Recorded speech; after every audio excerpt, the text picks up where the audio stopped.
მანიპულირება. ალბათ ხშირად გაგიგონიათ ეს სიტყვა, მაგრამ მაინც რა არის მანიპულაცია? მანიპულაცია არის ის მომენტი, როცა ვიღაც ზემოქმედებს შენს ცნობიერებაზე, შენს აზროვნებაზე და უხილავი ძაფებით გიბიძგებს გააკეთოთ ის, რაც შენ არ გსურს და რაც სარგებელს მოუტანს მანიპულატორს და არა შენ. მანიპულატორი ხშირად იყენებს ასეთ გამოთქმებს, რომ ყველამ იცის, ყველას გაუგონია. მაგრამ დაგისვამთ კითხვათ საკუთარი თავისთვის, რა იცის ყველამ, რა გაუგონია და ასე შემდეგ. მანიპულატორი ხშირად თქვენში იწვევს რაღაც გრძნობას, როცა თავს დამნაშავედ გრძნობთ, ისეთ შემთხვევაშიც კი, როცა არაფერი დაგიშავებიათ. ხშირად ის მოქმედებს ისე, რომ გაიძულოთ, უცებ მიიღოთ გადაწყვეტილება და არ დაფიქრდე. ასეთ შემთხვევაში ის ღებულობს მისთვის სასარგებლო ინფორმაციას და დგავ ისეთ ნაბიჯს, როცა ეს გადადგმული ნაბიჯი შენთვის არის მავნე და საზიანო. როგორ დავიცვათ თავი მანიპულაციისაგან?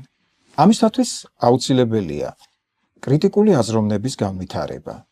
ნუ მიიღებთ ყველაფერს თავისთავად. დააწესეთ მკაფიო პირადი საზღვრები. ისწავლეთ უარისთქმა საჭიროების შემთხვევაში. ისწავლეთ მანიპულაციის ხერხების ამოცნობა. ის ძირითადი ტექნიკები, რომელსაც მანიპულატორები იყენებენ. არ დანებდეთ ემოციურ ზეწოლას.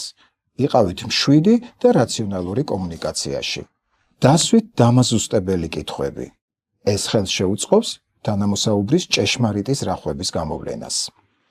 ისათვის, რომ თავი აარიდოთ ვინმეს მხრიდან მანიპულირებას, აუცილებელი არის განავითაროთ თქვენში კრიტიკული აზროვნების უნარი, რომელიც დაგეხმარებათ გაიგოთ ადამიანის მანიპულატორის განზრახვა თქვენთან მიმართებაში.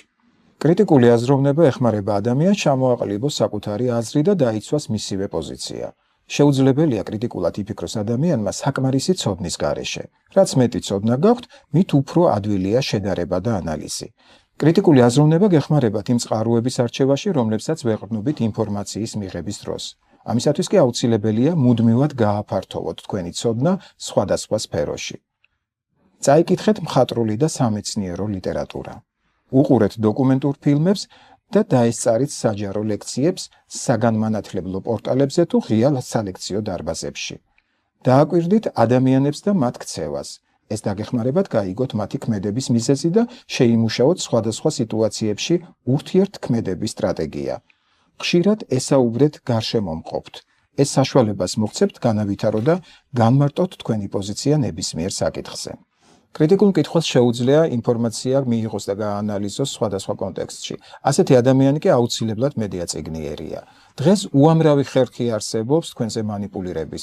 ეს იქნება ტელევიზია, ინტერნეტ სივრცე თუ ასეთ შემდეგ. იმისთვის, რომ არ გახდეთ მანიპულაციის მსხვერპლი, ამისთვის აუცილებელია განავითაროთ კრიტიკული აზროვნება. მიიღოთ რაც შეიძლება მეტი ცოდნა, დასვათ რაც შეიძლება მეტი კითხვები, რაზეც აუცილებლად მიიღებთ სწორ პასუხებს.